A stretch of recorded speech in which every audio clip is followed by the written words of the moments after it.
નમસ્તે વિદ્યાર્થી મિત્રો, વિમળા વિદ્યાલય ઈ-લર્નિંગમાં તમારું સ્વાગત છે. મિત્રો, આપણે ભણી રહ્યા છીએ સોશિયલ સાયકોલોજી. મિત્રો, આ જે સબ્જેક્ટ છે એ વિદ્યાર્થી મિત્રો માટે છે જેમની સેમિસ્ટર 1માં મનોવિજ્ઞાન વિષય પસંદ કરેલો છે મેઇન વિષય તરીકે, અને એ વિદ્યાર્થીઓ માટે કે જેમને પ્રથમ ગૌણમાં મનોવિજ્ઞાન પસંદ કરેલો છે, એટલે કે મેઇન વિષય બીજો કોઈ હશે મનોવિજ્ઞાન સિવાય, અને પ્રથમ ગૌણમાં મનોવિજ્ઞાન વિષય હશે, જેમાં એમને CE 102 પેપર ભણવાનું આવશે, જે છે સોશિયલ સાયકોલોજી. મિત્રો, અગાઉના લેક્ચરમાં મેં તમને સોશિયલ સાયકોલોજી શું છે એના વિશે માહિતી આપી હતી. અને મિત્રો, હવે આપણે જે પરીક્ષાલક્ષી જે મેઇન પ્રશ્નો હોય છે એના વિશે જ લેક્ચરોમાં ચર્ચા કરીશું, જેથી કરીને તમારે અભ્યાસક્રમની દૃષ્ટિકોણથી જે પેપરમાં જે પ્રશ્ન પૂછાશે, કેવા પ્રકારના પ્રશ્નો આવશે અને કેવા પ્રશ્નો આવશે એ તમારો કોન્સેપ્ટ ક્લિયર થઈ જાય. મિત્રો, આપણે લેક્ચરોની અંદર જે પ્રશ્નો પૂછાવાના છે એના વિશે જ ચર્ચા કરીશું. તો મિત્રો, સમજવાની કોશિશ કરજો. મિત્રો, આપણે આજે યુનિટ 1નો પ્રશ્ન 1 ચર્ચા કરીશું, અને આ યુનિટ માટે હું તમને 4 જેટલા પ્રશ્નો હું કરાવી દઈશ, જેમાંથી તમને 2 પ્રશ્નો તો કમ્પલસરી પૂછાશે યુનિવર્સિટી એક્ઝામમાં.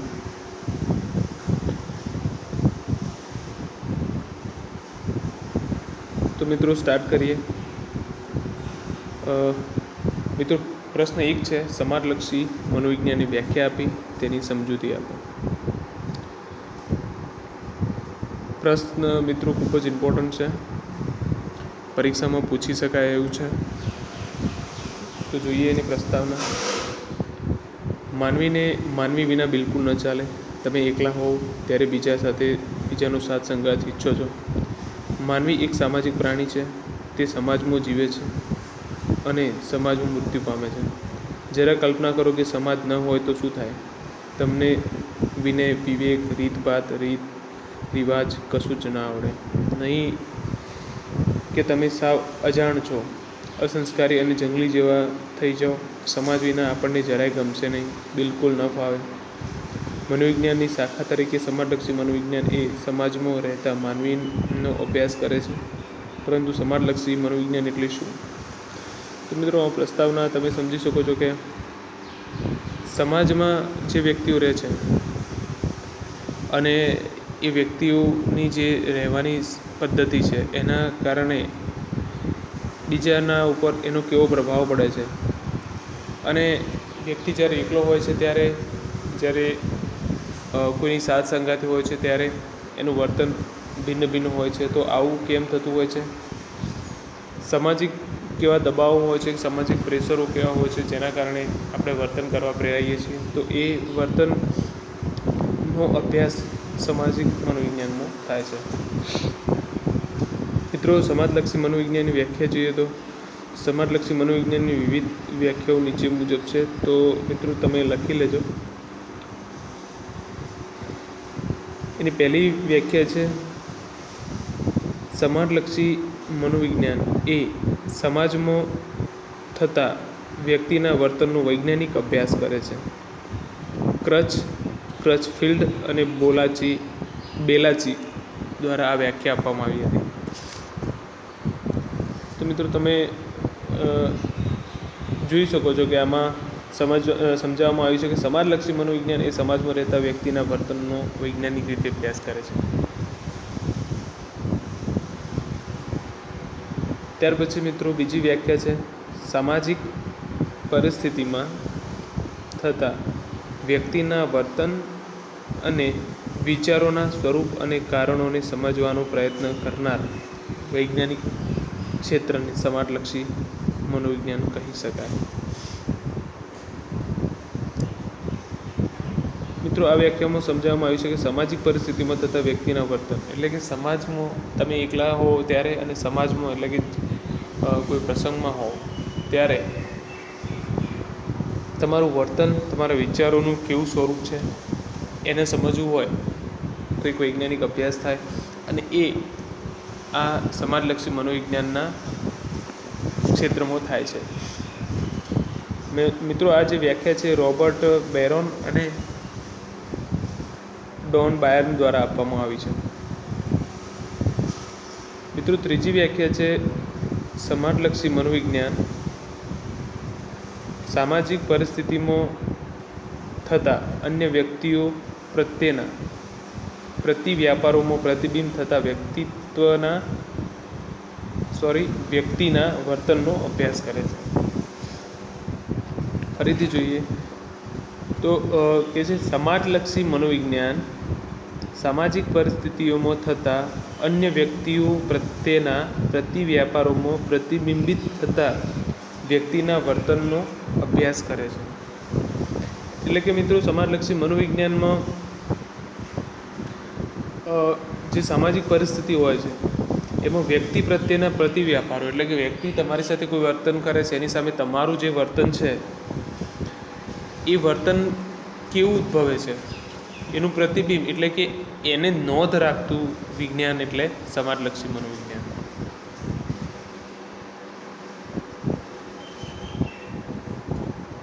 ત્યાર પછી મિત્રો ચોથી વ્યાખ્યા જોઈએ તો સમાજલક્ષી મનોવિજ્ઞાન વ્યક્તિઓનો અથવા વ્યક્તિ અને જૂથ વચ્ચેની આંતરક્રિયાઓ સાથે સંબંધ ધરાવે છે. ડી. કુપ્પાસ્વામીએ આ વ્યાખ્યા આપી છે.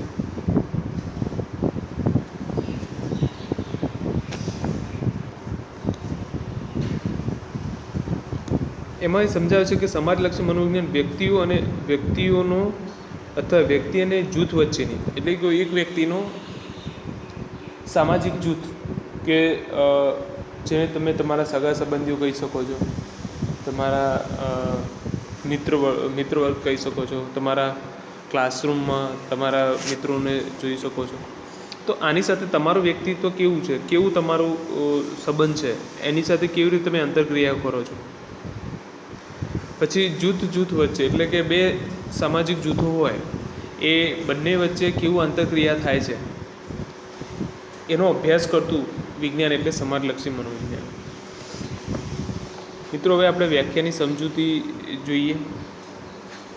તો આ વ્યાખ્યાનને મિત્રો સમજવા માટે અમુક બાબતો ઉપર આપણે ધ્યાન આપવું પડે કે સમાજલક્ષી મનોવિજ્ઞાન છે શું.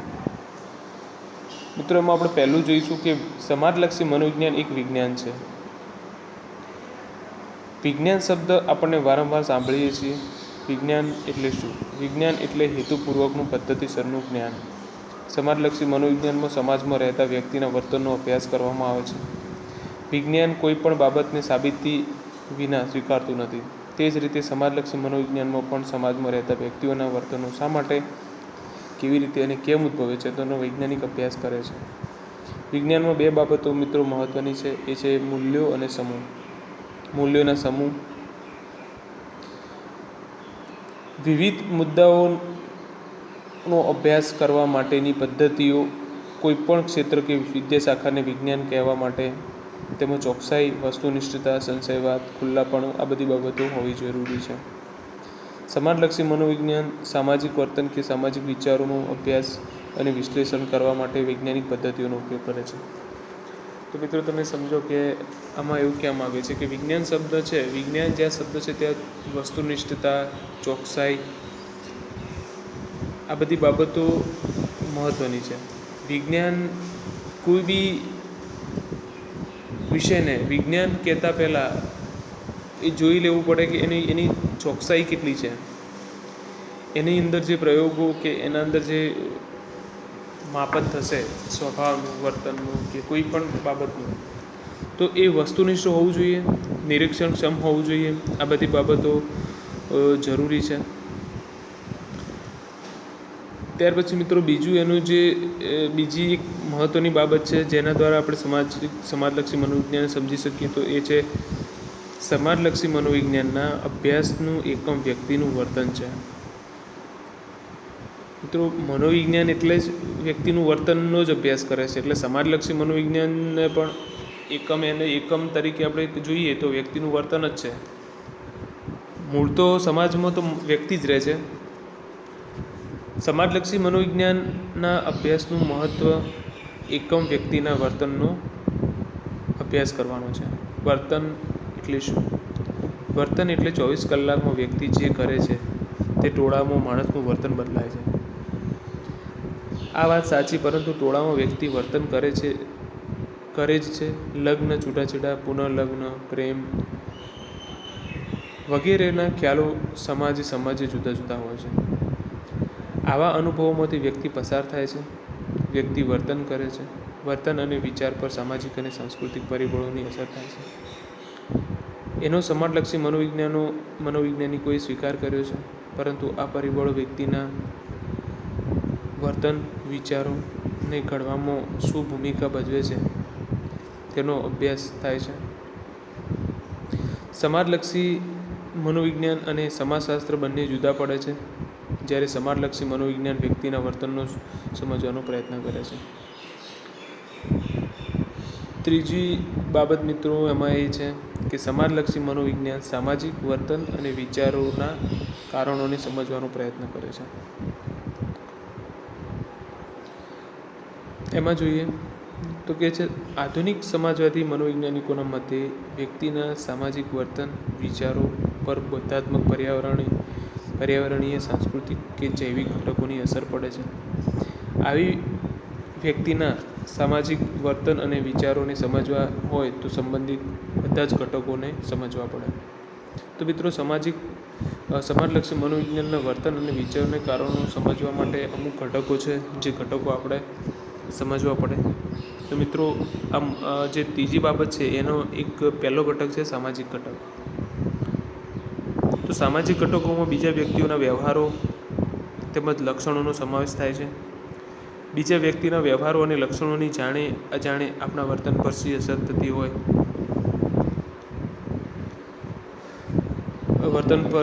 થતી હોય, છે.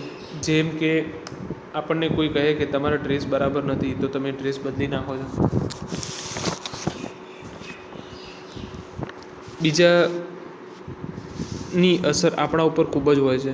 યુવકને કહેવામાં આવે કે તેનું પેન્ટ સાવ ગામડિયા જેવું છે તો તે પેન્ટ બદલી નાખે. બીજાને લીધે આપણે કેટલું બધું કરીએ છીએ.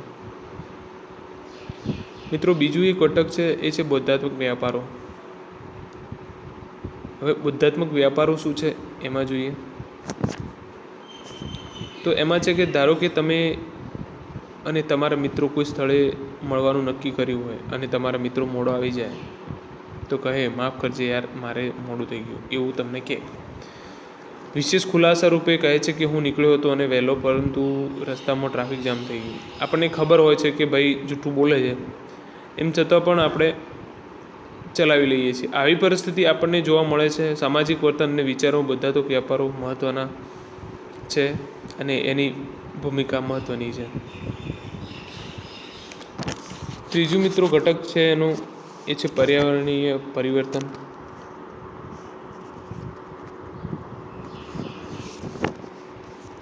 પર્યાવરણીય પરિવર્તન આપણી આજુબાજુના ભૌતિક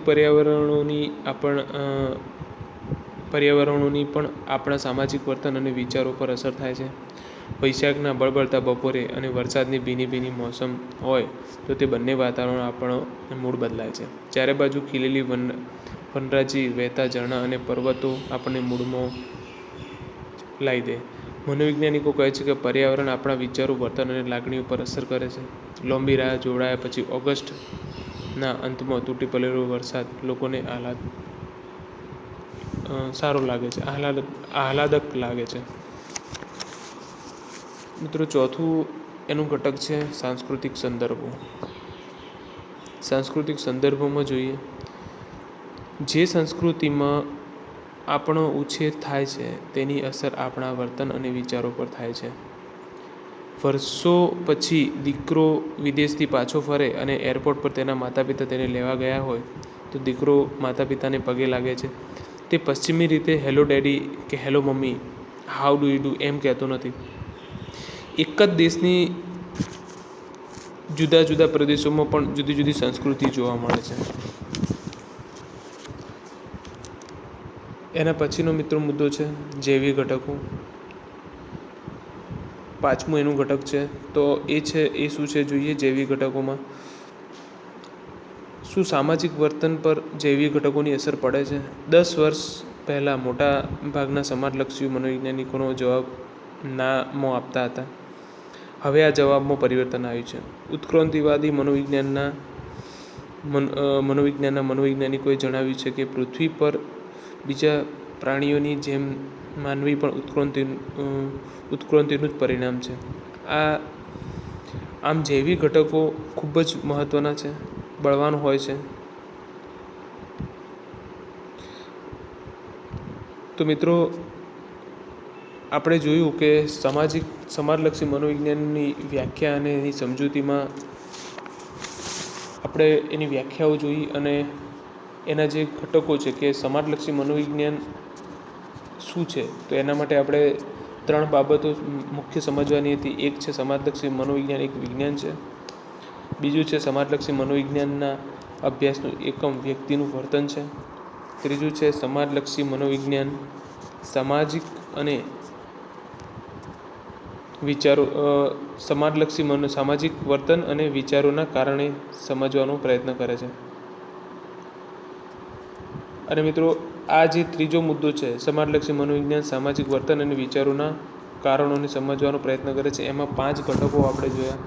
એક છે સામાજિક ઘટક, બીજું છે બોધાત્મક ઘટક, ત્રીજું છે પર્યાવરણીય પરિવર્તનો, ચોથું છે સાંસ્કૃતિક સંદર્ભો, પાંચમું છે જૈવિક ઘટકો. ત્યાર પછી મિત્રો આ પ્રશ્નનો ઉપસંહાર કન્ક્લુઝન શું છે એ જોઈએ. તો કહે છે કે વ્યક્તિ જન્મથી મૃત્યુ સુધી સમાજમાં જ રહે છે અને જુદું વર્તન કરે છે. આ બધા વર્તનો વૈજ્ઞાનિક અભ્યાસ કરવામાં આવે છે. આવો અભ્યાસ કરનાર વિજ્ઞાનને સમાજલક્ષી મનોવિજ્ઞાન કહેવામાં આવે છે. આમ સમાજલક્ષી મનોવિજ્ઞાન સમાજમાં રહેતા માનવીના વર્તનનો વૈજ્ઞાનિક રીતે અભ્યાસ કરે છે. તો મિત્રો, આ પ્રશ્ન તમે વિડીયો પોઝ કરીને પણ લખી શકો છો તમારા બુકમાં. મિત્રો, પ્રયત્ન કરીશ કે હવે નેક્સ્ટ લેક્ચરમાં આની તમને ઇમેજીસ મળે જેથી કરીને તમને લખવામાં અગવડતા ના પડે. તો મિત્રો, હવે નેક્સ્ટ લેક્ચરમાં આપણે બીજા પ્રશ્નની ચર્ચા કરીશું. તો મળીએ નેક્સ્ટ લેક્ચરમાં. Thank you.